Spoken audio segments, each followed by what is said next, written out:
ఎన్నికల తర్వాత స్తబ్దుగా ఉన్న హైదరాబాద్ రియల్ ఎస్టేట్ ను మళ్లీ పరుగులు పెట్టించేందుకు తెలంగాణ సర్కార్ ప్రయత్నాలు మొదలుపెట్టింది.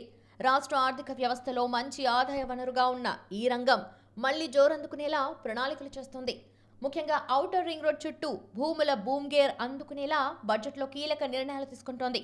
హైదరాబాద్ ఔటర్ రింగ్ రోడ్ చుట్టూ హెచ్ఎండిఏకు చెందిన ఖాళీ భూముల్లో టౌన్షిప్లను నిర్మించడం ద్వారా ప్రత్యామ్నాయ ఆదాయ మార్గాలను సృష్టించాలని తెలంగాణ ప్రభుత్వం నిర్ణయించింది.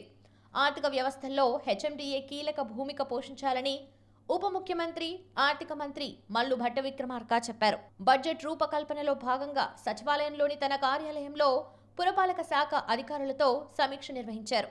ఈ సందర్భంగా ఆయన మాట్లాడుతూ టౌన్షిప్ల నిర్మాణం ద్వారా ఉపాధి అవకాశాలు కూడా మెరుగవుతాయని, మాస్టర్ ప్లాన్లో పేర్కొన్న రహదారుల విస్తరణ ఎంతవరకు ఉంటుందన్నది మార్చాలని అన్నారు.